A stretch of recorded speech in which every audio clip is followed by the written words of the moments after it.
Chapter 2. Mantle. Rambu's been writing and rewriting the script he wants to use for over a week now. Thought he had it finalized around 4 a.m. Felt pretty confident this morning even, when Tubbo got up and mumbled something about showering, stumbled out of their dorm like he was still half asleep. But as soon as the door swished shut behind him, and Rambu hurriedly fished the silvery bead out from its hiding place, all of his excitement evaporated, and it felt like nerves swallowed him whole, left him a shaking, twitching mess, made his fingers go rigid around the shape of the bead. "What's wrong with you? You were so excited a minute ago. Why are you nervous now?" He berates himself, hunched over in his bunk, rolling the tungsten bead around in his fingers, knee jiggling furiously from pent-up anxiety. This is supposed to be a fun thing, supposed to be something you enjoy, and you're just ruining it. But that's nothing new. All you do, isn't it, little brother? Hanging his head with a groan, Rambu shifts the bead into one palm and uses the other to massage at his forehead. Does nothing to stop Resha's voice simpering. "Aw, what's wrong? Head bothering you? Well, can't say I'm not surprised." "Can you just go away? I'm busy," he snaps. But she only laughs, a high, ringing sound like metal striking metal, like blades clashing out in the courtyard. Has never been warm, has never been nice, and her claws dig into his shoulder as she leans over him. "Oh, is that for him?"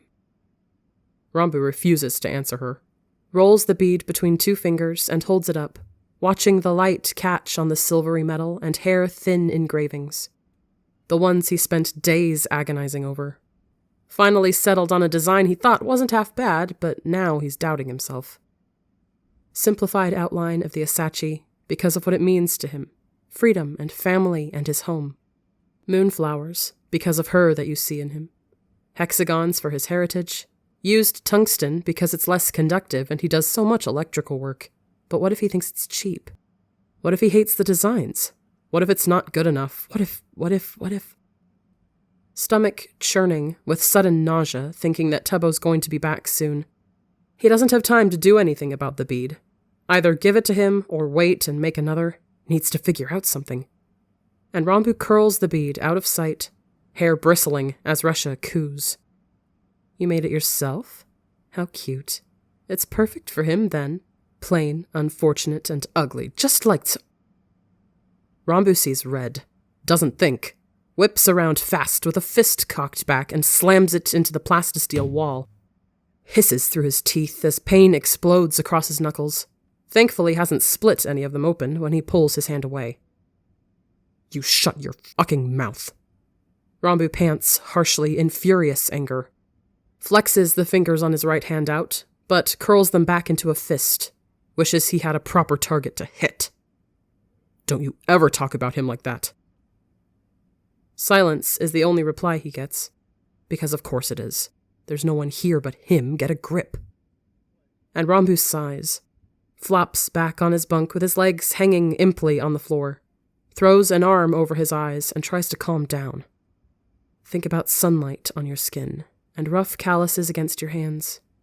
And he does, with a deep inhale, lets it out, and remember waking up next to him, the way he turned into you, how he looked at you when he told you he loved you. And his muscles begin to unwind. Steady calm, seeping in like the slow heat from sun-baked rocks, and it's okay. Just ask him when he comes back. You love him, and he loves you, and it'll be okay. And Rambu shifts his arm away, blinks his eyes open. "It's going to be okay," he whispers quietly to himself. Hands folding together gently on his chest, fingertips twisting to press over where his heart rests. Gets caught up feeling the steady drumming of it, like the underscoring beat to a complicated song. Wrapping his fingers in time to it, Rambu's eyes lose focus staring at the warm gray of the ceiling overhead. Tiny glow-in-the-dark stars peppered here and there. They make up actual constellations, because of course they do. Tubbo would never settle for anything less. But they're not ones Rambu grew up with. Instead, are shapes that grace the skies of Apide. And from the back of his mind, Warm summer wind blows, smooth, barely remembered, winding words trickling their way out like honey wine into ceramic mugs. People always say the queens of ages past are up there. Cool grass tickling at the back of his neck, fire bright hand in his, that their wings turn into nebula and their bodies return to the stars. Head 1,000 light years away, lost in a haze, somewhere out there with the queens. Maybe that's why I've always liked it, being bed out here. Blinding grins and warm hearts and arms welcoming him in, like each of them has a piece of a sun burning brilliantly in them too. Maybe it's where I've always belonged. Take me with you, Ranbu mouths along to himself, sees in his mind how Tubbo smiles, the way his head tips from the stars to face his. But it's like the night sky goes with him, bright pinpricks of light settling in his eyes, moonlight under his skin, the entire universe in his smile as he whispers, "Thought I'd meet you there, Stellador." The door hisses open then, and Ranbu sits up fast, dark spots swimming across his vision, and he has to throw a hand back, lightheaded to the point that he misses the first half of whatever Tubbo's talking about. Only catches, "The fuck out, man. And a movie day sounds great." "Yeah, sure, okay," Ranbu says on autopilot, used to agreeing with most things Tubbo suggests. Doesn't think he's signed up for anything bad when Tubbo grins and starts messing with the hollow screen in their room. His hair is all fluffed up from the sonic shower. Kinda looks like one of those puffy white flowers Ranbu remembers from the fields of Appidae, but never got the name of. And the tungsten bead in his hand suddenly weighs as much as a white dwarf star. Just ask him. Open your mouth and let the words fall out. Stop overthinking and just do it. But Rambu's tongue refuses to cooperate, strangling what he wants to say before it can even leave his throat. Pulse roaring in his ears like the wind up on the parapets. Claws biting into his palm where they lock up around the bead. Not supposed to be an ordeal. You wanted to do this. Have been thinking about it for a week. Why are you scared? It's not supposed to be like this. Just open your... Say something. Speak evenly. Stop stuttering, you incompetent. So I was thinking maybe we start with this movie George lent me? I'm trying, but I'm scared. What if he says no? What if he doesn't want to? It's from his planet, but he made this program that translates everything. Why are you always like this? Stop overthinking. Can't. Never can. Brain goes so fast all the time. Can't get it to stop. There's no off. There's only on, and it's all the time. Which is really neat, but yeah, the movie's about some kid that gets cursed by a circus witch into being an adult. Sounded interesting, but what do you think? Just ask him. Worst he can do is say no. Exactly. And then I'm left with this bead and a hole punched through my chest. Don't know unless you ask. He could say yes, and then you'd get to see your bead in his hair. And Rambu's heart lurches at the thought. Tubbo just finishing his question as Ranbu spits out in a rush. Can I braid your hair? He worries it wasn't understandable with the way Tubbo pauses. But before he can muster up the courage to try again, one of Tubbo's hands fits up to his hair and pulls it out to the side. Sure? Do you think it's long enough, though? It's not exactly the response Ranbu was hoping for, but it's also not the one he was dreading. And he shrugs, darting his eyes away so he doesn't have to watch if Tubbo's face contorts into something unpleasant. I think so, but if you don't want to, that's fine. I just,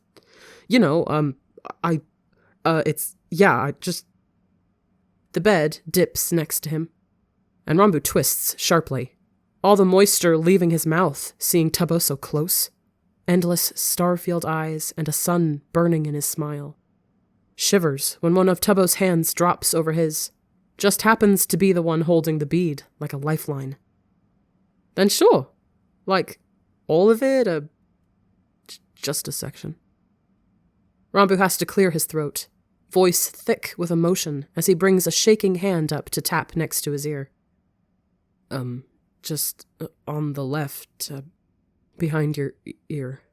It'd be, small, not super intrusive, but it's okay if you don't want me to. Yeah, no, sounds great.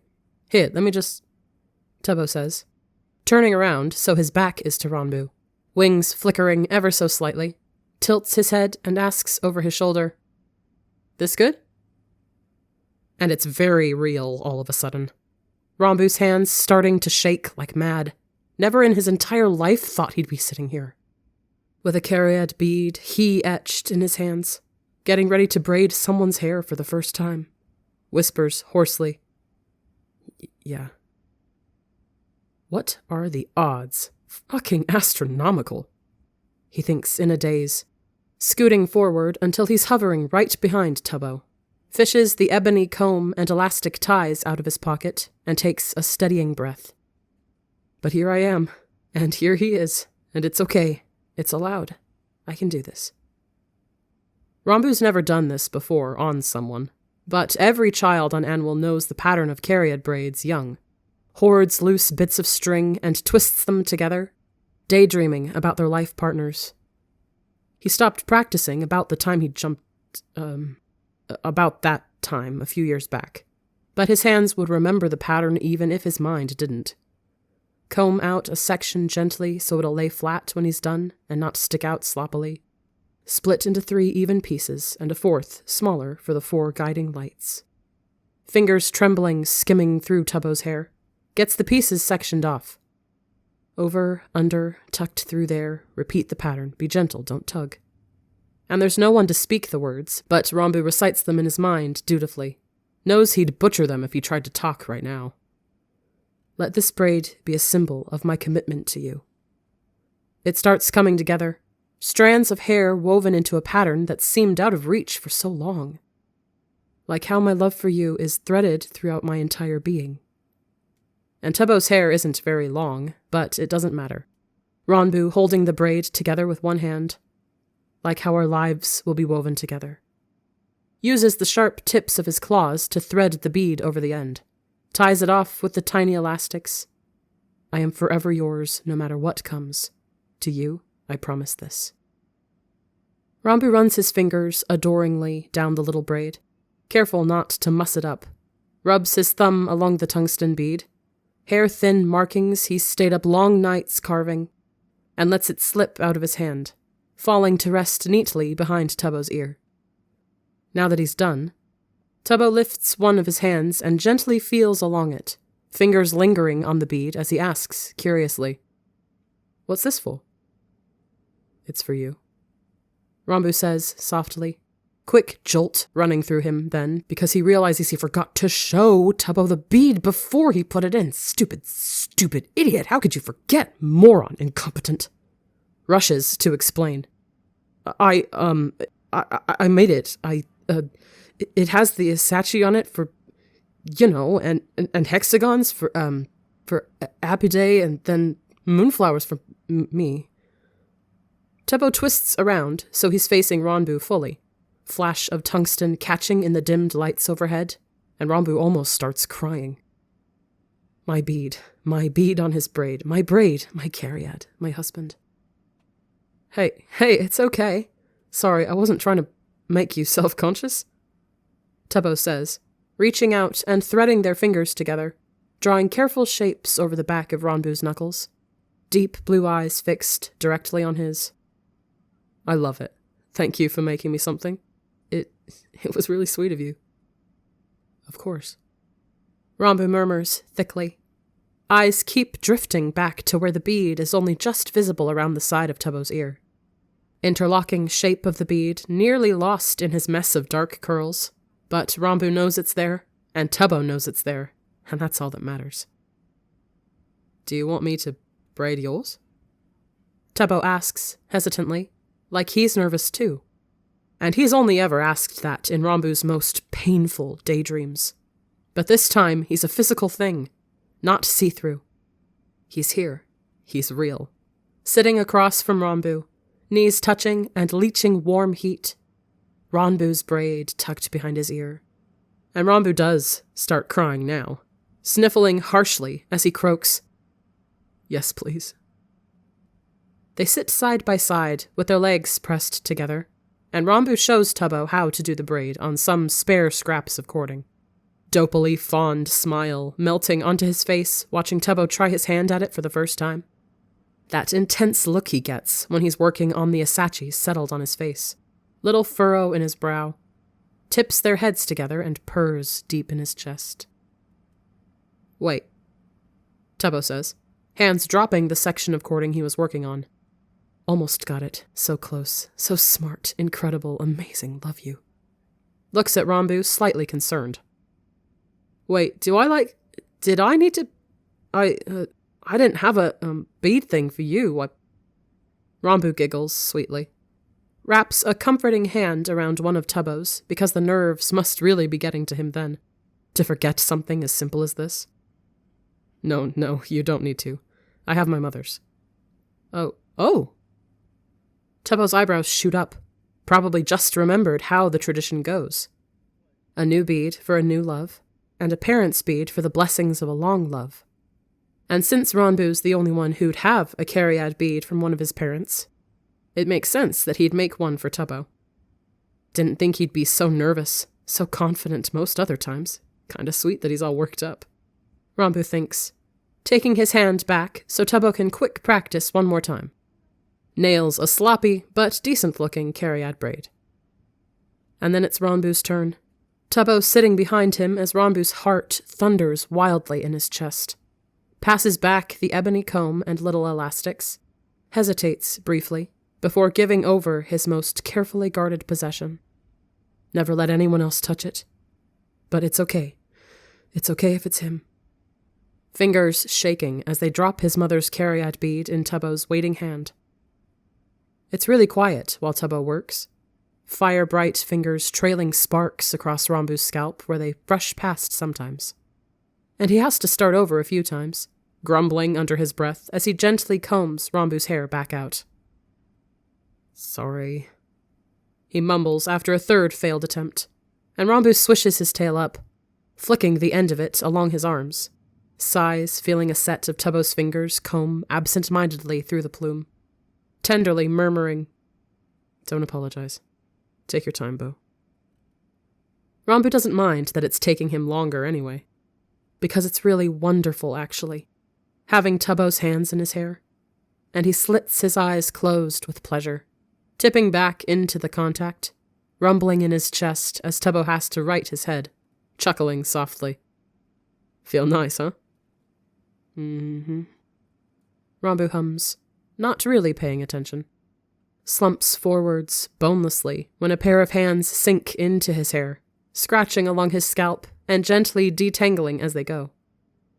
They're so warm, and it makes Ranbu sleepy, which is weird considering he slept a few days ago and should still be good. But he finds himself starting to nod off. Unhappy sound huffing out of him when Tubbo pulls back unexpectedly. Do you want a nap and I can finish your braid later? Tubbo asks right behind his ear, amusement slipping in under his words.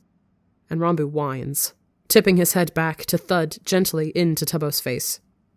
No, finish. Well then wake up, sleepyhead. Tubbo laughs, pushing him back upright, and Ranbu goes with a series of dramatic noises, pries his eyes open and forces them to stay that way, as Tubbo has to comb out the section again. Wonder what his bead would have looked like for me if he confessed first. Ranbu thinks, half smile on his face as his head bobs to the side, weighed down by exhaustion, and a hand comes up to right it. Probably would have put cats on it, or shorts, or something else silly. Tubbo finally gets it on his next try, excited little noise of victory falling out of his mouth as his fingers dart fast through Ranbu's hair. They weave the strands together with the same precision and dexterity he uses with the delicate wiring of the Asachi, and it's not long before Ranbu feels a little tug, throat clogging with emotion as hands ruffle through the rest of his hair. Tubbo chipperly declaring, "There, all done, boo." Reaching a hand up, Ranbu can't believe it, ghosting his fingertips over the braid, hardly daring to touch it, like he's afraid it'll disappear out from under his touch, same as mist evaporating in the light of day. But it stays put. It's firm and real, and kinda lumpy in places. But Tubbo's the one who did it, so it's absolutely perfect. And his fingers stutter, getting to the bead at the bottom, wrap reflexively around it. So talented, so smart. My pride, my joy, my littlest. Always remember I care for you. That I'll never really leave you. Remember me, darling.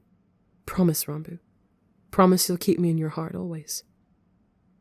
You never left, he whispers, turning to look back at Tubbo and sees her out of the corner of his right eye.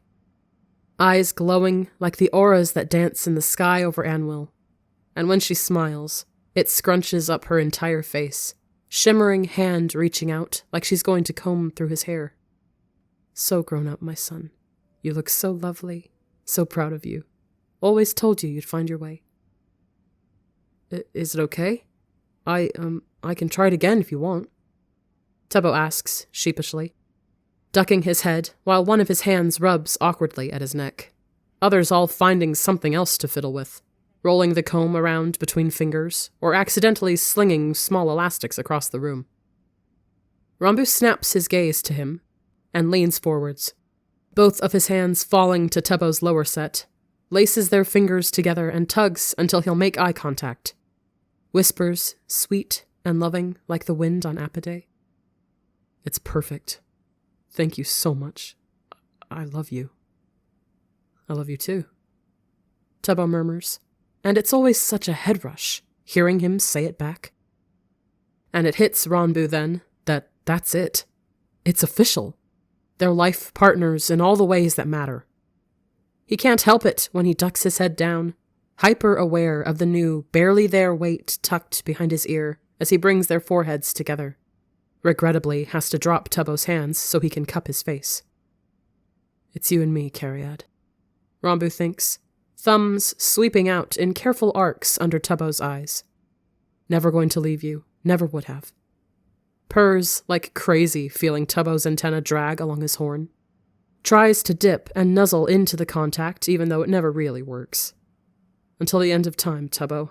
Until the end of the universe. I'll love you always. Used to be, when they had movie days, Tubbo would suspend the floating holoscreen between the two bunk beds, and Ranbu would spend the entire time trying not to think about Jiayuet. But now, when Tubbo gets up, Ranbu loops a hand around one of his wrists, looks at him beseechingly until he gets it, grinning slow and fond as he pulls the screen over to Ranbu's bunk. The bed's not really wide enough for them both to lay on comfortably, but Ranbu wiggles back against the wall and drags Tubbo into him, legs tangling together to save space. Tubbo's head tucked neatly under his chin, back pressed against his chest. For lack of anywhere else to put his arm, Ranbu hesitantly drapes it across Tubbo's abdomen. Tries to draw it back when he shivers, but Tubbo won't let him, fingers encircling his wrist like a vice. Sorry, I know I'm really cold compared to you. Ranbu apologizes, haltingly, but stops trying to pull away, only relents because Tubbo's not relenting, and settles his arm back, though he does feel bad about it. Probably freezing for him, not comfortable at all. No one wants to deal with that. Suggest a blanket or something. Ranbu worries, tail flicking where it's loosely coiled around their legs, and Tubbo angles his head until he can mock glare at him. Eyebrow arched high on his face.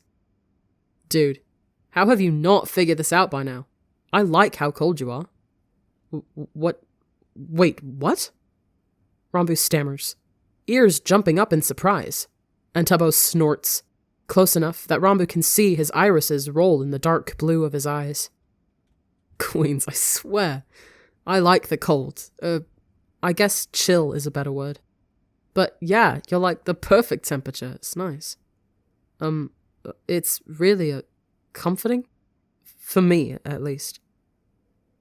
What are the fucking odds? Astronomical. Luckiest idiot in the galaxy. Ranbu thinks, a bit flabbergasted. Watches as Tubbo's eyes suddenly blow wide, like he's just realized something. Wait. If you're cold to me, am I, like, burning up for you? Shit, are you uncomfortable? Should I move? He sits up, and Ranbu's arm tightens, pulls him back down, tail curling just a tad tighter, every point they're touching searing like the buffeting summer sun, seeping down deep into his skin, all the way to his bones, And maybe for another ender it'd be uncomfortable, but not for him. Has always loved the warm licks of feeling that help remind him he's alive. I like the heat. Rambu murmurs, fingers stroking languorously along the inside of one of Tubbo's forearms. Fingertips singeing and prickling with the light of a sun. Wonders what it feels like for him. Chilly sweep of frost instead. Something he likes. Said it's comforting. And Tubbo tips his head back, smiles cheekily. Well, I guess we're perfect for each other then. They watched the movie from George's Planet, but Rambu could not tell you a single thing about it. Too caught up, feeling Tubbo's abdomen jump under his arm in laughter, in the way his antennae twitch and wiggle in response to his reactions. Clean, earthy scent to his hair. Heat he radiates, making Rambu lightheaded. Absolutely lost in the thought that for the first time in his life, he's finally perfect to someone. Lesson 30. Keeping up appearances is the only thing that matters. The stupid boots are too tight and keep pinching his toes, but Rambu doesn't fidget or squirm at all. Stands there with a bland expression on his face and hands clasped behind his back. Lets the servants fuss over him without a single complaint. At least until some handmaid sticks him with the pin of a brooch she's trying to attach to his tunic, and his eye twitches. Intentional or accident? No, had to have done it on purpose. Trying to trip you up. Ruin your big day? Maybe she's one of Resha's. And frozen fire races through his veins. Raises all his hackles, even though he tries to control his reactions. Do you have a name? Rambu coos sweetly to the girl before she leaves with the others. And she jumps. Nervous, then. What about? No, I'm on to her. Anxiety-stricken. Use that to your advantage. Eyes darting around the room, quick. Looking for an accomplice, perhaps? What were you told to do? To say? Who are you working for? And Rambu continues in that saccharine voice. Your better is speaking to you. You're supposed to answer. She cowers back from him, despite being older, despite being taller, and it gives Rambu a head rush, makes him feel like he's the one holding the riding crop, like he's the one with the daysetter crown or moontide circlet, like he's big and impressive and noticeable, but still, she won't answer him. Too scared to respond. Good, should be. Or maybe she's just ignoring you like everyone else, making you look like an idiot, making you look dumb, shadow on the wall. No one sees you. Fingers spasming, Rambu levels a sharp glare at her, tips his chin back, and snaps. That wasn't a request, peasant. Ate. My name is Ate, she whispers, ducking her head, breaking eye contact, like it's not even worth it to look at him. And what does she know? What does she know? And his fingers ache and tingle and burn with frostbite as Rambu tips his head to look at her. Forces her to look at him. I'm here. Right here. Stop ignoring me. Aw, how pretty. Is it a family name? Yes. So, named after your mother, I take it. Rambu says, like he cares at all. Watches the handmaid nod her head and dart her eyes away fast, like she's looking for someone. That accomplice. Whoever's after you. Assassins, Resha, kidnappers. Or she just thinks you're not worth her time. Bitch. How dare she? Pay attention to me! And his hands tighten behind his back. How quaint. Ate, can I request a favor from you? Of course, Your Highness. She says, even though she sounds like she doesn't mean it, still refusing to meet his gaze, refusing to acknowledge him like he's a little shadow on the wall, always scurrying around out of sight. No one would care if you disappear. Go away! And Rambu wants to scream, keeps it locked away down his throat as he asks instead. There's a ring of mine I'd like to wear, but I forgot it back in my chambers. Would you go fetch it for me? It's on the vanity in an ebony box. Lie. It's not his. But he's been saving it for a while now, letting Count Croyan's frustrations build to the point of frothing murder. And it may be overkill, but the dressing room is pulsating around Rambu in time to the furious drumming of his heart. Don't you ever look down on me like that again. Don't you ever ignore me again. He seethes, while, ever the dutiful little mouse, Ate nods her head. fleeing out of the room with Rambu murmuring to her back. Be quick about it. The ball starts soon. There. That should ensure she doesn't speak to anyone on her way. Rambu snarls, straightens the brooch she so horribly pinned on with trembling fingers, shakes them out discreetly to try and dispel the spasms, but they won't stop. Don't feel good. Room's swaying, feel sick, feel lightheaded, don't want to do this, want to leave, get a grip. He snaps at himself, forces his body completely still and chokes whatever that feeling is out. Head buzzing and grey by the time someone else comes to check on him. They're ready for you in the antechamber, Your Highness, the manservant says, bowing low, and Rambu sweeps past him without a second look. Princes don't acknowledge those beneath them. Then why won't anyone acknowledge you? Shut up! Uncomfortable boot heels clicking on the polished black stone, cape flowing out in his wake.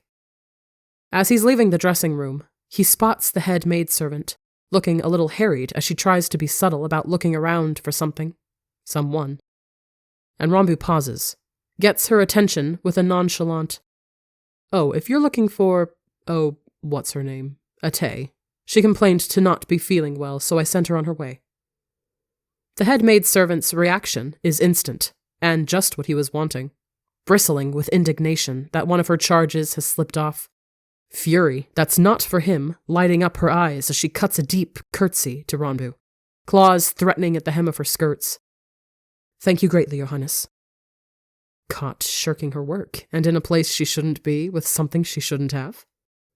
Rambu fights the flick of his tail, sickening streak of pride snarling warm in his gut. Strides out of the dressing room with an elegance and deadly grace of a sandstorm blowing off the wastes. And with Croyan as incensed as he is, she's not getting out of it, most likely outcome being execution. Rambu falters a bit, but hopefully does a good job masking it. Thinks he hears the faintest slip of a laugh from somewhere behind him and tips his chin up, and dares any of them to say something to his face. Shut up, all of you. Shut up. Stop talking about me. Stop making fun of me. Do you have any idea who I am? What I could do to you? But his heart is skipping fast, and nauseous in his chest. Regret and guilt over what he did warring inside, but it wasn't his fault. That cur was working for Russia, or he thinks she is. But maybe she's not. But she still was ignoring you, wouldn't answer you when you spoke. Or she was just nervous, couldn't find the words, and he knows how horrible that feels. No, she refused to meet your eyes, acted like you weren't there.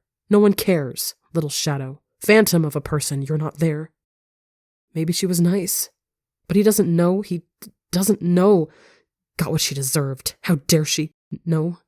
What have you done? What have you done?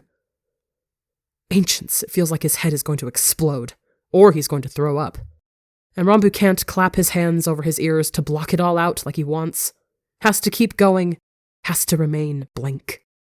Only thing he can think to do is mentally picture taking all of these things he doesn't want to feel, guilt and regret and loathing, and slamming a door in their face, cut it off from everything else. And it works surprisingly well. Rambu blinking back to himself somewhere in the hall of portraits that lines the way to the main ballroom. Grey static in his head, but he'll take it.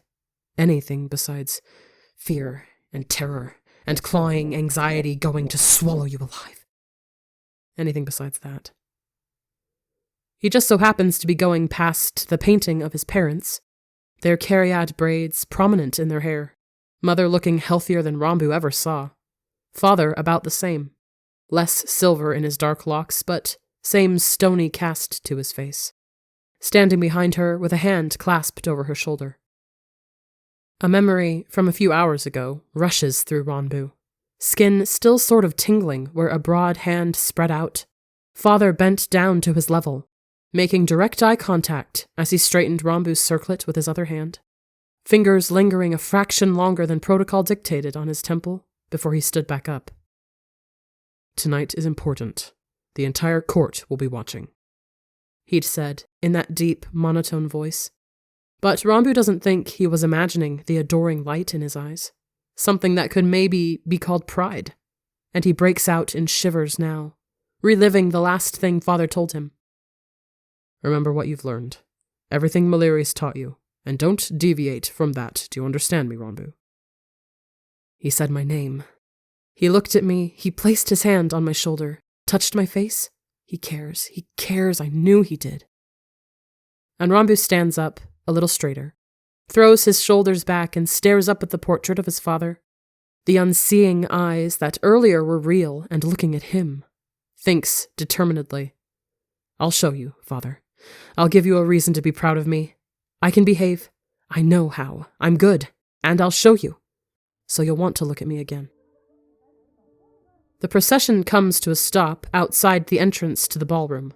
Massive set of double doors inlaid with end crystals that catch and shine in the gold embellishments. And they're closed for now, but the distant sound of music and voices laughing eke out through the cracks. Ranbu curls his pinched toes until they hurt a little, apprehension coiling under his skin, because this is it. Once those doors open, the entire court is going to be watching him. Assessing, judging, whispering, have to be on your best behavior, remember what you were taught. He'll be a proper adult after tonight. Father will bestow him his permanent circlet, and Ranbu won't have to wear the juvenile one anymore. It's not just about that. You'll be a man then. Expected to keep up the appearance of the family. Do not falter, do not waver, do not disgrace them. Do your duty. Yes, ma'am. Ranbu answers her without fail. Likes to think he sees her smile at him. Rare occurrence that it is. And his ears flick, can hear them introducing him through the door. Takes one last steadying breath that he holds in his lungs, uses it to force out the nerves zinging under his skin, and slips his mask into place as the doors boom open. Takes that first step onto what feels like center stage. Okay, how about this one? No. It sounds like more trouble than it's worth. I mean, we have to break into a chemical plant and pick them up space bucks? I don't think so. Okay, fair enough. What about this one? Arms deal? Last time we did one of those, we got shorted 200 credits. Oh right, fuck those guys. I don't know, anything jumping out at you? Teppo asks, rocking back on his heels, and Ranbu cranes his head up, fingers drumming against the side of his face as he reads the mission board fast. It's busy today, cycling quick through a bunch of options all in a variety of categories. But his brain knows which ones to filter for. Nothing red or orange, assassinations or extractions. Look for green or yellow, arms deals and covert missions and acquisitions. Eyes skimming over an acquisition that seems promising. Good payout. Explosives involved. Sounds fun. Tuppa would like it. But as soon as he points it out, it flashes off the screen. Ha! Gotta be faster on the uptake there, cowpoke. A voice laughs from a few feet away, and Ranbu turns to see who... Dwayne. Gregarious and loud. Unidentified species, but likely from the Pule sector, given his bipedal build. A bit odd. And the man tips his cowboy hat in their direction. Thought you could teleport, Endboy. Rambu's tail snaps behind him in irritation. Calm down, he doesn't mean anything, just teasing. Is he, though? Stay on your toes. Shut up. Relax. And without looking at him, Tubbo flips Dwayne off with his left hands, calling happily, Screw you, jackass. Don't be like that. You know it's the slow cowherd that misses his morning victuals, bee's knees. Dwayne says that like that makes any sense. But he's grinning, and that means Tubbo probably is as well, so Ranbu relaxes a little. Still keeps a wary eye on Dwayne and his partner as they head off from the crowd. Blinks in confusion when the cowboy winks at him. That man is very odd. Ranbu quietly mutters, so only Tubbo will hear. And he snorts, head tipped to the side while he squints at the ever-rotating missions board. Tell me about it. I swear he's got space madness or something. Moron doesn't think planets are spherical. Wait, what? No, you know what? I believe it. Ranbu sighs, because honestly, everyone here is a little space mad. But it's not a bad thing. It's kind of nice, actually. makes Ranbu feel like he sticks out less. There's not a single person here that isn't odd in their own way. Dwayne thinks planets are flat. Sapnap only eats the outside of most fruit. Tubbo falls asleep in the weirdest places. Ozzy exists. And then there's Ranbu, with his specters and endless list of neuroses and maze of doors. Sounds like someone's found his place in the freak show. Simpers from behind him, but it doesn't carry as much bite as it has in the past. Ranbu can tune her out easily. Is actually half tempted to turn around and meet her head on. But he knows there's no one there, so he doesn't. That he'd only see the bustling main hub of HQ. The specters always put him a little on edge, though. Make him hyper-aware of his actions. So it's kinda unfortunate timing, but someone stepping past Ranbu accidentally brushes close enough that it makes all of his hair stand up, and he inches closer to Tubbo, paranoia simmering under his skin. Crowds have made him nervous ever since he was little. Never knew who was waiting for you in the crush of bodies, because it was drilled into Ranbu's head from the time he could walk. Never present your back. Don't give them an opening. Kill you if they get a chance. Bred the sort of panic and neurotic vigilance that kept most of the younglings alive. And realistically, Ranbu knows no one here wants to kill him. Didn't either on Anvil. You were beyond useless, not worth the time. But he can't stop the instinctual response. Shuffling into Tubbo's personal space helps. Used to come with the drawback of uneasy guilt, but it doesn't anymore. And Ranbu kinda likes having the excuse to be nearer, to feel the heat he radiates. Cariad, you're here. I'm okay, you're here. Curls like languorous solar flares in Ranbu's mind. Eyes darting over to catch a glimpse of Tubbo's braid. A little messy from where he's slept in it, but still orderly enough. Tungsten bead shining in the lights overhead. I'll have to redo it soon, Ranbu thinks, humming softly in the back of his throat, tail waving slowly at the sense memory of Tubbo's hands in his hair. Gets drug out of it very rudely by Tubbo elbowing him in his side harshly. Oh, boo! What about that one? Yellow, third one down and over, one? No, two. Ranbu dutifully moves his eyes to where Tubbo's talking about. Skims it. Artifact acquisition from local ruins on Bosnor. Place on the verge of collapse, so time is of the essence. Contact unclear on how to enter the temple, bit of a mystery. And he trills in interest, because it sounds exciting for him, but looks down at Tubbo, confused. Are you sure? Doesn't seem like your kind of thing. I know, but it's your kind of thing. Tubbo stresses. Wide, happy smile on his face that makes Ranbu's heart do funny things, which he's pretty sure hearts aren't supposed to do. And he has to swallow past the lump in his throat. Voice still thick when he says, You don't have to do that for me. It's not like I'd hate it, and I want to do it anyway. I like doing nice things with you, boo. Tubbo says with a shrug. And they're out in public, and people probably aren't. But Ranbu can't shake the feeling that everyone is staring at him, judging and whispering behind flicking fans. Stops him from wrapping his tail around Tubbo like he wants to. When has anyone ever told you they wanted to do something for you? Easy, he knows, and the answer is never. Done nothing in your life to warrant him. Incredibly lucky. Have to be incredibly careful. He gets it, okay. Treading on thin ground. Have to be mindful, or he'll go crashing through a weak point into caverns deep below. One slip-up, one mistake, and you're going to lose him. Have to be on your best behavior. Know how to behave. I can be good. You do enough for me as is, Bo. Pick something you'd like. Ranbu murmurs. And it's true. Tubbo does more for him than anyone else ever has. Looks at you, talks to you, takes you places, acts like you matter, somehow loves you.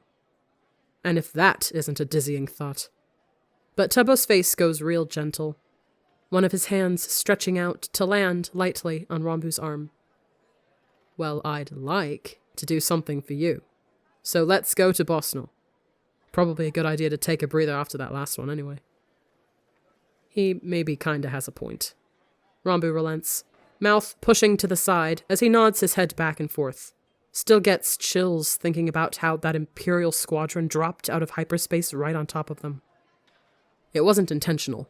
Their captains likely hadn't noticed the Asachi on their radars given its smaller size, but still, the experience rattled Tubbo hard, kept him awake for days, nervously checking over his shoulder the entire time. All right, sure. Sounds good to me. Ranbu allows, because now he can lay it out in his head that they're doing this for Tubbo, not him, giving Tubbo a much-needed break to relax and regain his confidence. The active warrants were only a problem in Imperial sectors, which, unfortunately, was most of the known galaxy. But being part of the Syndicate helped cover some of his bases. Technoblade's reputation precedes him like the howling winds of a sandstorm, is enough to hold off other bounty hunters after Tubbo or smaller sections of the fleet, but it's not airtight. Room still for the Empire to wiggle through if they really cared. Could track Tubbo down if it was a priority. But thankfully, Nerox doesn't give two shits right now about some shipyard fire that happened 3 years ago, nor the people responsible for it. New Dawn was summarily crushed out of existence, barely freed from its infancy as a movement. And Ranbu's not in the loop anymore, but he's sure there's some new insurgent group that's occupying all their attention. Like always, he thinks. Claws rapping quick against his bracelet. Anger simmers under his skin, disgusted with the whole system, how he used to be part of it. And he's out now, but Ranbu doesn't know how anyone here can stand it. Sitting back while Nerox continues bulldozing the universe, sticking their heads in the sand like dune striders, want to be ignorant to what's going on. Part of his mind whispers, cruel and heartless. And Ranbu slams a door in its face, claws sinking into the yellow cording, because that's not true. What are any of them supposed to do against Nerox? You can't fight something like that. And lots of people think they know how far the Empire's reach goes, but they don't. Not really. Ranbu knows. Spent innumerable sleepless nights combing through the archives in Voidfall and slinking into places he wasn't supposed to. Looking for information he could use against other courtiers. Came across everything else as a byproduct. And it's disheartening, knowing his father only goes by king as a formality, when in actuality, he's something closer to emperor. Anwil and Nerox have been allies for centuries, have shared power and military strength and wealth to the point that they're crippling wound up with one another. The sway his father has alone is enough to rival the current emperor, but between the two of them, their combined resources and unwavering spines keep it so that their chokehold on the universe will never be shaken. And it's a sobering realization. As long as they're working together, Ranbu doesn't think any planet has the strength to take them down, so he can't fault the Syndicate members for not acting. Because what are they supposed to do? What are they supposed to do against the deadliest powerhouse in the entire universe? Everyone's just coping as best they can, given the situation. And that's all they really can do. Move on with their lives and try not to focus on the glowing blaster barrel pointed in their faces. How much longer, though, Ranbu thinks, staring despondently out at the bustling hub. All these people existing outside the Empire's control, a lot of them with warrants of their own and problems they're trying to flee. All protected by the reputation of one man. How much longer until that's not enough anymore? Ranbu's drawn out of his thoughts, hearing an annoyed grumble, and sees Tubbo glaring as he taps aggressively at his handheld. And such a violent streak of protectiveness runs through him that it makes him lightheaded. But Ranbu knows without a shadow of a doubt, he's never letting anyone hurt Tubbo. They'll never get you, Cariad, not while I'm here. Ranbu sways forwards a little bit, like he's a planet caught up in the gravitation field of a star. Kill anyone that tries. Promise you that. Never let them touch you. Smiles at the way Tubbo pouts. Shouldn't find it as endearing as he does when his antennae flick out to the sides. Man, fucker died right as I was about to sign up. Is yours charged, Boo? I got it. Ranbu says, already slipping his handheld out of his pocket. Flicks it on, and freezes immediately, seeing the beginning lines of a message on the lock screen from an unlisted number. Unknown. 1121. Prince Ranbu, your extended absence has greatly concerned many, and it is requested that He flings the handheld out of his grip like it's burned him.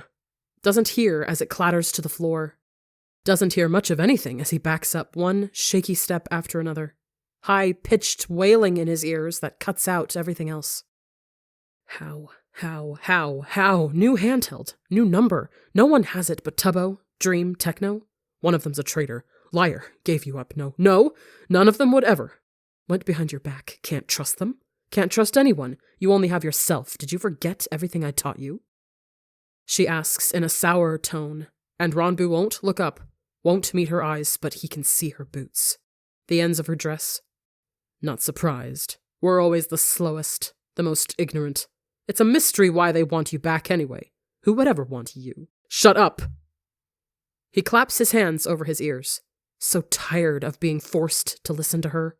To any of them. Why won't they leave him alone? Jerks violently as something touches his arm. Which one is it? Maliri? Father? Resha? Won't miss this time. Hands falling away from his head and come back balled up into fists. Fuck you. Fuck you. Leave me alone. Lashes out without thinking. Just wants to hit something. Fingers wrap tight around his fists as it slams into a palm. Blunted nails digging in sharp and fighting him back. But they're not tipped in claws, and it makes Ranbu falter. Blinking the haze out of his eyes long enough to register. Panicked, dark eyes staring at him. Wounded expression on his face. Brows drawn down in concern. Flash of a bead in the light. And Ranbu jerks away, fast.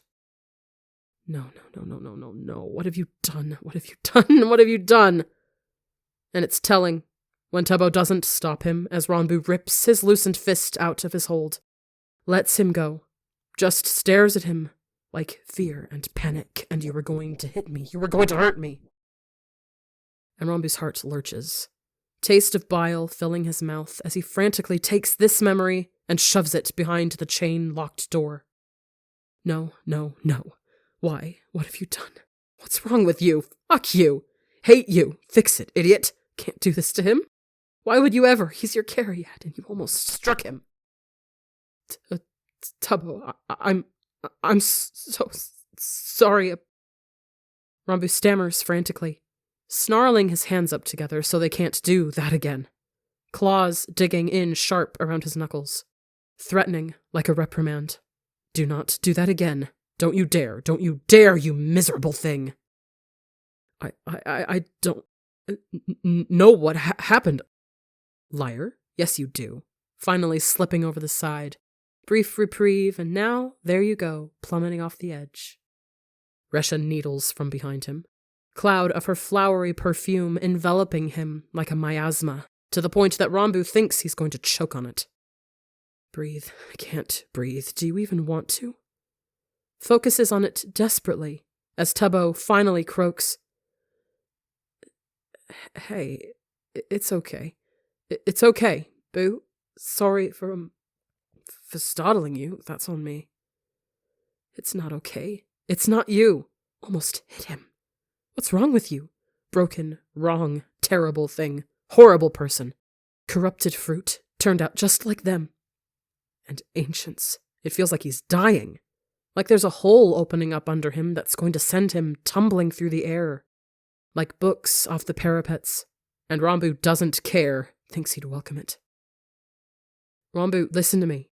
You didn't do anything wrong, okay? Tubbo insists firmly, but he's wrong. He's so wrong. Nothing good in you. Nothing worthwhile. Can't let him know. He'll leave you.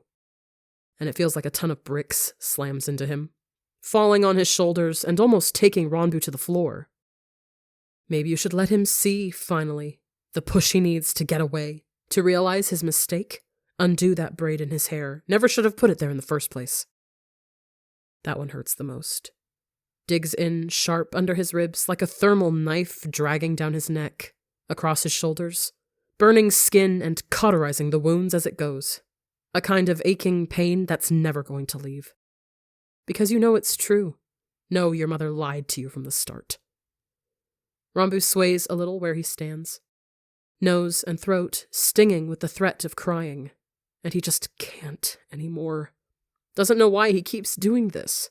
Getting up, trying, staying here. He's just so tired all of a sudden. Boo? Are you okay? Whoa!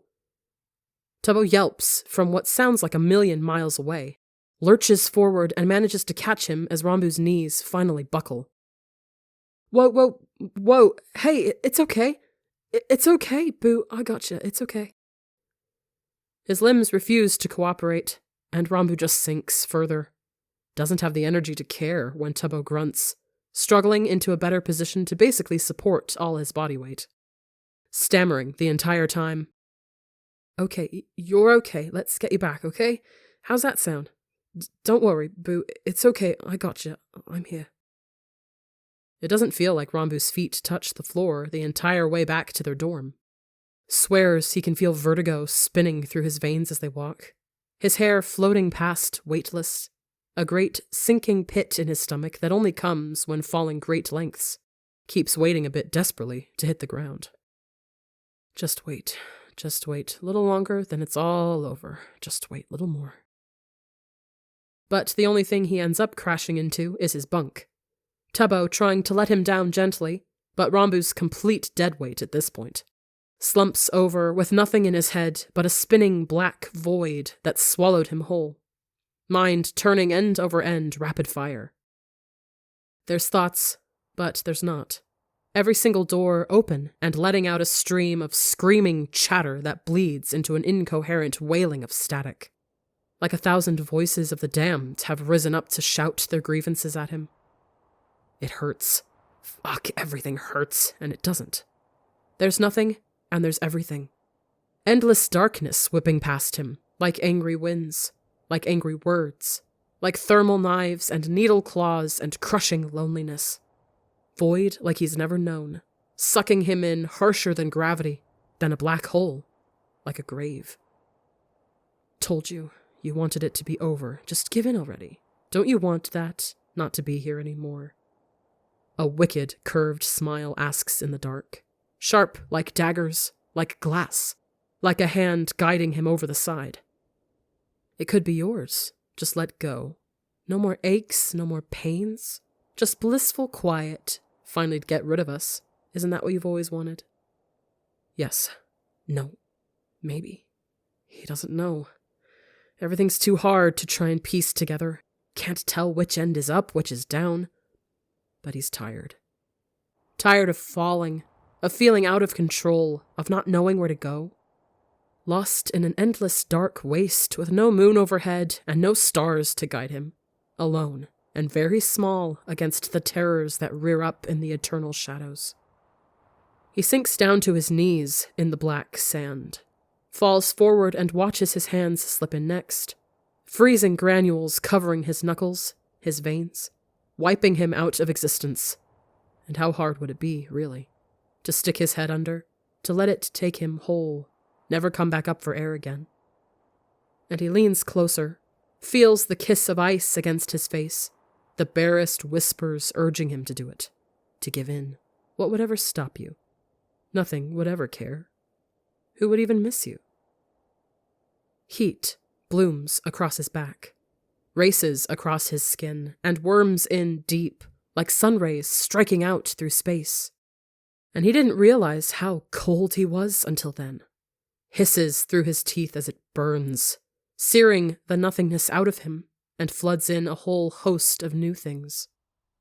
It's not sand under his hands anymore, but soft grasses, yellow, green, and silky to the touch, firm earth under his fingers where they dig in, and his arms wobble, finally give out.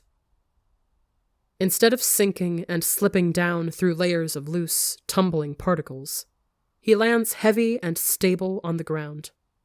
Sun baking in hot to his back, and bleeding sensation through his numb body. Inhales tinged with clean earth and lavender, and the wind tangles through his hair as his eyes shutter closed, caress across his scalp like adoring fingers. Promised me you'd stay. The wind whispers, the grasses sigh. And he exhales sadly, feeling weighed down with everything, doesn't know if he can keep that promise. And the sun leans closer, begging, I love you. Stay with me. Can't do this without you. Love you. Don't leave. Please don't leave me. I'll try. He hushes through numb lips, all that he can give right now. The incessant tug of unconsciousness pulling at his fingers and toes like quicksand out in the wastes, calling him into the only oblivion he's allowed. And he's already halfway there, loses whatever the sun whispers at his retreating back. Ranbu must fall asleep, because the next thing he knows, he's blinking scratchy grit out of his eyes and staring blearily at the gray wall beside his bunk. His head is really woozy, struggling to pull itself together and make sense. Keeps telling him this isn't right. He's not at HQ, but back on Apidae. And the memory of grass under his hands and sunlight on his back is so vivid, Ranbu almost believes it. Propping himself up on a shaking arm, Ranbu clutches at his pounding head, wincing because it feels like he's hung over again, and maybe he really is back on Apidae. But no, these are his sheets. That's his wall. Blank save for where Tubbo hung up a poster of the Royshan Nebula. But just, what's going on? What happened? Why is everything so... Oh, Nito Benito, you're up!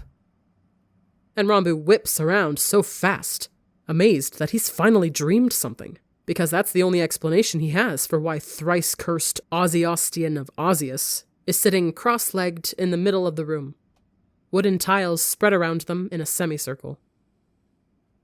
No, this is a nightmare.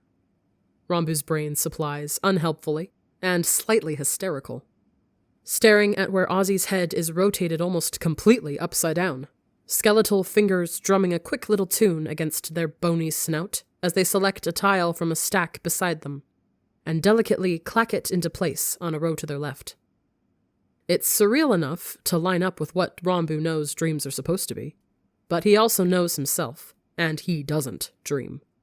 Shuffles around in bed and tries to figure out how he got here. Pull up last coherent thought. And it's looking at Tubbo in the hub, knowing down in his bones he'd give his life for him, but then after that, it splinters off, gets weird, gets hazy. What's wrong with you? And Ranbu hangs his head, hand massaging at his temples. What? How'd you get in here? Ranbu rasps, has to clear his throat a few times to get it back to something normal. And Ozzy shrugs, skull bouncing around with the movement, and back into a proper position. Tubbo, let me in. Hey, you any good at Soludum? I don't even know what that is. Ranbu groans, twisting around so he's not forced to keep talking to Ozzy over his shoulder. Sets his bare feet on the floor and blinks at his toes. Can't remember taking his shoes off. That's bad, right? That's a problem, right? Maybe your mind is slipping away, out through all those cracks you've caused. Another tile clacks into place, draws his attention back to what has to be some sort of game spread out around Ozzy. And Ranbu slouches off the bunk, stumbles over on shaking legs. He is careful sitting down across from Ozzy, minds his trembling feet and doesn't kick anything they've carefully arranged. Props his head up on a fist and watches a bit dazed as Ozzy shuffles things around. Their glowing eyes flick up to his once, but Ozzy doesn't say anything. A rare feat for them. Just goes back to moving tiles in a sort of pattern that Ranbu starts to pick up on. Where's Tubbo? Ranbu asks in the quiet. Obvious he's not here anymore. Boots absent from the side of his bunk, no jacket in sight. And Ozzy hums, moving a black tile with 3 dots to a red one with 4 triangles, clearly missing the better spot for it further along their rows. After they set it down, Ranbu reaches out, hesitantly, and when there's no objections, he moves the tile, fingers locking up around the smooth feel of it when Ozzy says, He went to go fix your handheld problem. Should be back soonish? Prince Ranbu, your extended absence, panic and fear, and how did they find me again? Anger, leave me the fuck alone, go away, go away, go away! And that look on his face, in his eyes, almost struck him, almost hurt him, your Cariad. What's wrong with you? What's wrong with you? Ranbu shakes as he sets the tile down. Moves his hand back into his lap once he does, and grips his knees harsh, because all of that was real. It happened. They found him again. He almost hit Tubbo. And it feels like he's standing on the parapets, toes angling out over the side, distracted when a weirdly cold touch wraps the back of his hand. Hey, Kostka, where should I put this one? A tile with 6 red squares dances over the backs of Ozzy's knuckles, held up for Ranbu to inspect with a grand flourish, and he latches onto the question, distracts his spiraling mind by forcing it to find the best spot. It takes a minute, and Ranbu has to rearrange a lot of what Ozzy's done, but he gets the tile placed, doesn't even have a second before another one's held up for him. They sit in companionable silence as they play through the game, Ozzy either really bad at it, or purposefully messing up to drag it out for longer. But Ranbu doesn't mind, enjoys the distraction for what it is, nervously eyes the rattling doors in his hallway, and worries about being left alone with them later. You know, there's an application you can get on your handheld to play Solidum. Ozzy comments offhandedly, making another stupid move that Ranbu fixes a second later, finger bones rapping against each other in a quick staccato. You should download it. We could play together sometimes. Ranbu slowly looks up from the tiles, knows what they're doing, and didn't think Ozzy knew how to play this kind of game. But it doesn't seem like they have malicious intent, glowing eyes refusing to meet his as they ramble, uncharacteristically shy. And if you have problems figuring out the application store, that's okay. There's a lot there. Easy to get lost in, I lost my right hand once for 6 weeks, just fell off. Plop. There it went. But anyway, not what we're talking. So I could help you figure it out. I could just give you my number. Stop, Ozzy. Ranbu orders softly. Feels guilty watching the way their shadows sputter for a second. Seems like they shrink down, curl back into themselves a little. And wonder if they're like you. Hate being cut off. Hate being told to shut up. Didn't mean it like that. Just didn't want them to keep panicking. And Rambu's quick to add on. I'll think about it, okay? It's not you. I'm... And Ranbu trails off with a heavy sigh, fingers rotating the little tile in his hands end over end. Just like you, spiraling through the void, can't get a hold of anything, lost to the abyss. Wraps it up in his fist and admits hoarsely, It's me. There's just something wrong with me. It's unnervingly silent after that, and Ranbu panics, tail curling behind him and ears flattening. Mind working fast, trying to find some way to cover his ass, to redirect what he said to lie convincing enough. When Ozzy's too quiet voice breaks his train of thought. On my planet, things are very different. Upside down from most other places. My people revere death more than life, and you're expected to. Ozzy doesn't say it, and they don't have to. Ranbu doesn't want them to. Toes curling harshly at the thought, at the memory, the parapets and the wind and the encroaching ground. And Ozzy continues in that somber, echoing voice. And I didn't want that. I wanted to live, so that's why I left. Why I'm here, but it's hard. It goes against everything I was taught, and I feel so wrong for wanting this. Their arms have come up to snake around their chest tight, fingers clenching in the material of their bomber, just like Ranbu does sometimes when he feels alone and scared and helpless. And it's a painful connection. Has him pushing to his feet soundlessly. Ranbu steps over the tiles and drops to his knees next to Ozzy. Has no idea what to do, but knows what he'd want. Leans forward and wraps his arms around them gently. You're not wrong, Ozzy. Not being like them doesn't make you wrong. Ranbu murmurs, not sure what would happen if he put his face in their curling shadows, so he stays back. But the urge to knock their heads together is there. Chittering spastically, one of Ozzy's hands comes up to clutch at his arm, their skull shifting so Rambu's looking into a pulsating orange eye that seems a little more unsteady than earlier. Say that all you like, Kostka, but it doesn't change what up here says. Ozzy tells him, finger rapping against the side of their temple. And ancients, Rambu knows. He knows that so well. But I figure it out, okay, yeah? It's okay, right? If you think you're wrong, and I know I am, then it's okay if we're to be wrong together. It's okay to be a little less than normal here. His own voice whispering to him out of a memory. And Rambu shivers, arms tightening as he finally gives in and knocks his forehead into the side of Ozzy's skull. Static tingles through his face like it's fallen asleep and is waking back up. But nothing drastic happens, and Rambu finds himself whispering, "What's your number?" Lesson 83. Friends are just enemies dressed up under polite smiles.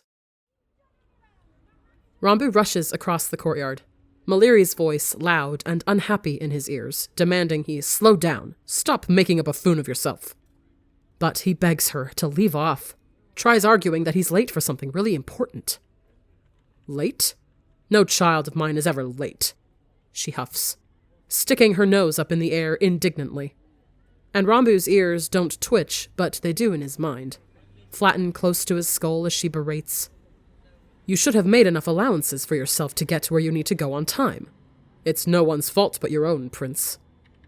I know, I'm sorry, I'll be better next time, Rambu offers, darting quick around a group of students meandering down the path. Knows there's no point trying to make excuses. She won't listen to a single one.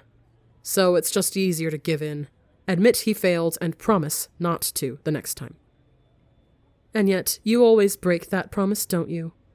Resha giggles, hovering right over his shoulder, and Rambu does shiver this time. Tail twitching, hearing Maliri click her tongue in reprimand, but Resha has center stage right now. Can't ever be anything more than you are, little brother.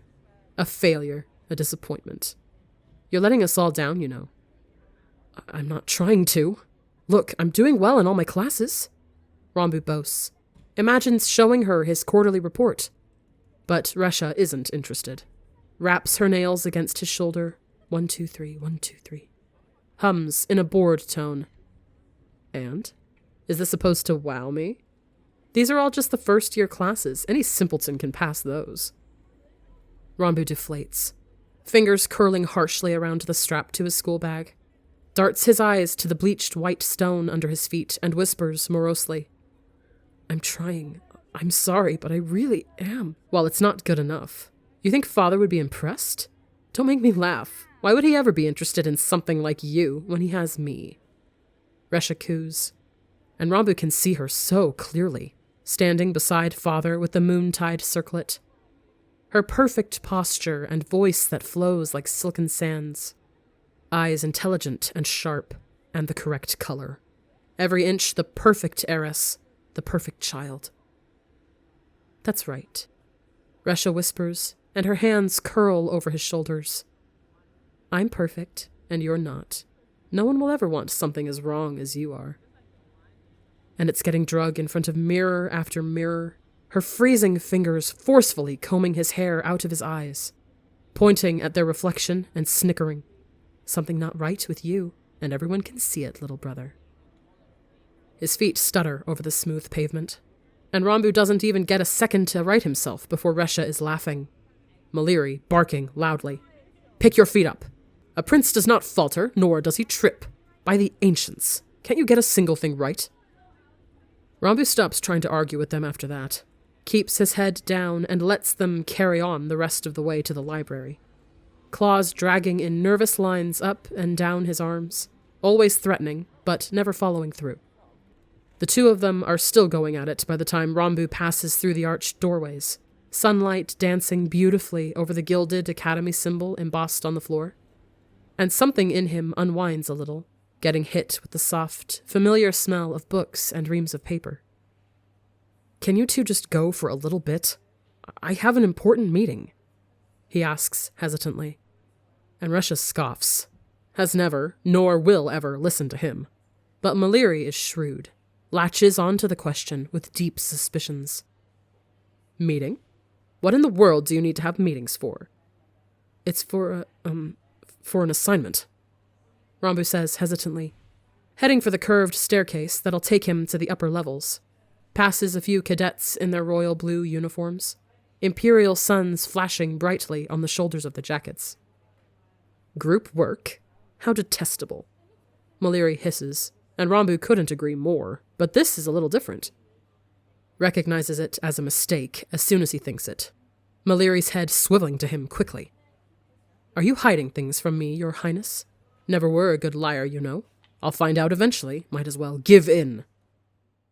Rambu's walking along the upper floor, not too close to the glass railing, but close enough that when he turns his head away from Maliri, all he sees is an empty drop.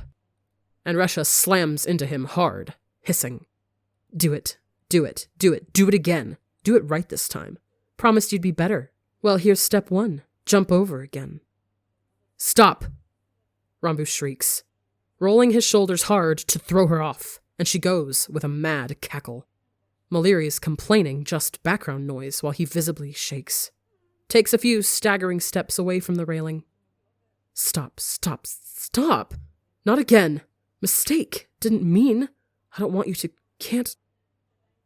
Claws scrabbling under his sleeve, digging in ferociously to his arm, and it hurts, but it forces the world straight around him. He's alone in his head now, and it's suddenly too quiet, too barren, but it gives Rambu space to calm down, take a breather in the relative stillness of his hallway before going to find a bathroom. Thankfully, the one he ducks into is empty, and he flips the sign on the door to say it's being cleaned, can finally loosen his claws from his forearm, holds it out so blood won't drip on anything else while he digs around in his satchel. Pulling out a roll of medical tape and some disinfectant packets, Rambu lays them out on the counter and gingerly rolls his sleeve back, relieved to see the punctures aren't that deep. Blood wells up in slow pulses, trickles of it beating down his arm and falling in little drips to the bright white counters. Looks like some reverse image of space. Blinding light populated by sinking black holes. It doesn't take long to get them taped up. Bleeding mostly stopped anyway, but he just likes to be careful. Can't keep throwing out tunics with blood-stained sleeves. Rambu makes sure to wipe all the counters down with the little disinfectant wipes once he's done. Double checks that he didn't leave a mess, that his tunic sleeve is lying flat before slinking out of the bathroom, flipping the sign back to open as he goes. Passing by an ornate clock that's harder to read than it really should be, Rambu picks his pace up, taking the second flight of stairs 2 at a time, mind unhelpfully rubbing it in his face that he's 15 minutes late now. What if they left? What if they got tired of you? The skeletons chuckle from the gutters and cracks under doors, faces frozen in perpetual grins. Serves you right, all alone again. But don't worry, have us. Come back to us, come home. They're easier to ignore than the others. Never creep out into the real world. Scuttle away when Rambu swings to glare at them. And he does now, telling them all harshly, leave off. They're going to be there. They're my friends. The skeletons chitter at him. Oh no, don't let her hear. Know what she'd say, foolish boy. But he stomps past them, storming through the library like it's Voidfall. Like he has a cape on and something more than the informal diadem he's supposed to wear at school. Like he's important. Rambu remembers what room they said to meet in. Of course he knows. He can't forget anything. Only thing he can be proud of. But he pulls his handheld out anyway. Likes to see the long list of messages, enthusiastically agreeing with him on a study location. Lets it settle some of his nerves as he rounds a corner. Maliri doesn't know everything. It's not like home. Here, they're not after anything. They just like me for me.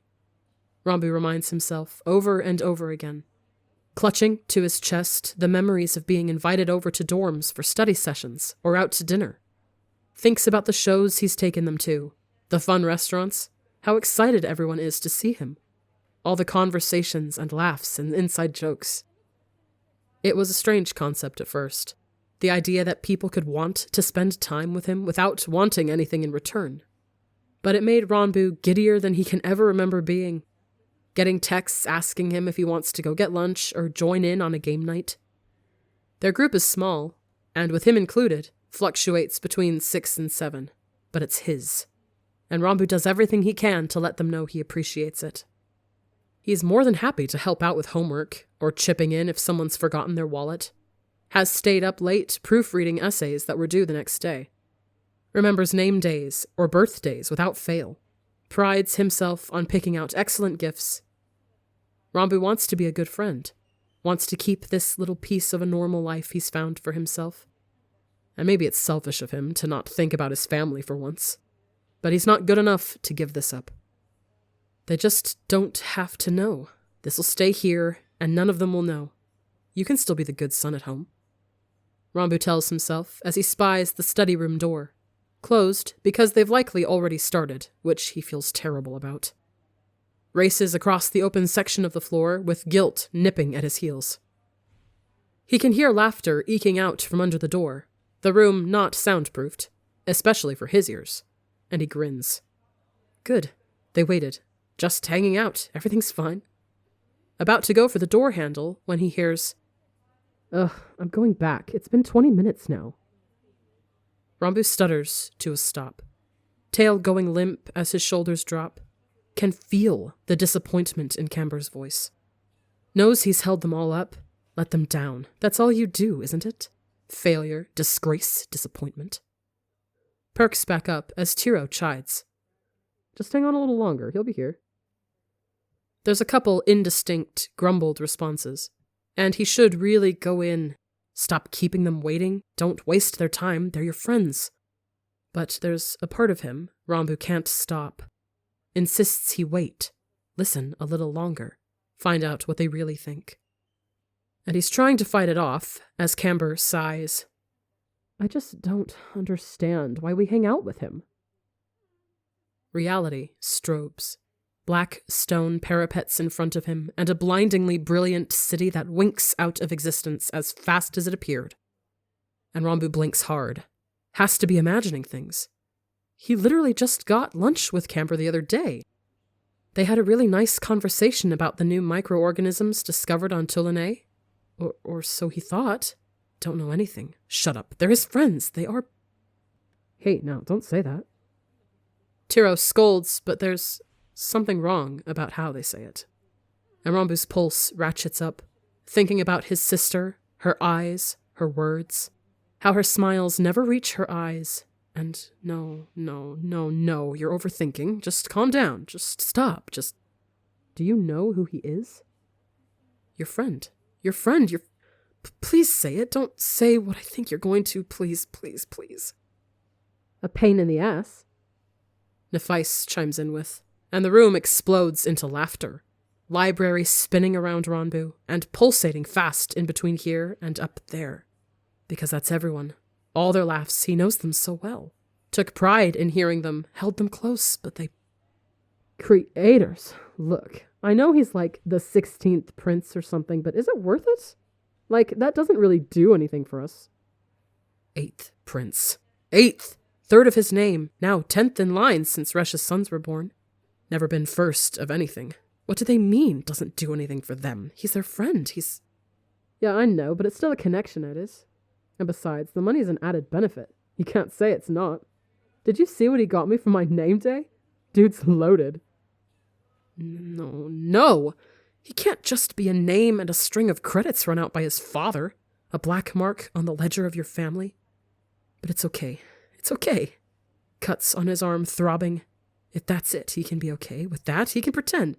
I wonder if it's worth it sometimes. He's so fucking annoying. Crackle of static. Wind screaming in his ears. Steep drop under his toes. Just take that step. Just push yourself over. Lying to you. They've been using you. What did I tell you? Foolish boy. On your own. Always going to be on your own. Should have listened. I can't stand it. He never shuts up, acts like he's so smart, but he's an idiot. Made a fool out of you. Think you're weak? Think you're dumb? Incompetent? Can't speak even? Black-witted, slow, disgrace, disappointment. But what did they know? What do they know? You'll show them. Wish he'd just disappear. Go away? Kill himself? Doesn't matter. They want him gone. There's never been anyone. There never will be anyone. You're alone. You're alone. You're alone. You're alone. Fuck them. Fuck them. His fingers grip the doorknob like they're trying to tear straight through it. Frozen tide of seething, spitting, terrible anger rising up in his mind, flooding his veins. Doors crashing open and letting everything scuttle free. Skeletal hands hanging off him and screaming in delight as he storms in there. Resha's cutting smile on his face, and Father's hard eyes taking them out to the knees. Maliri's lessons fueling the words flowing steady and even and devastating from his mouth. None of them speak to him again. Some of them drop out, and Rambu starts eating lunch alone.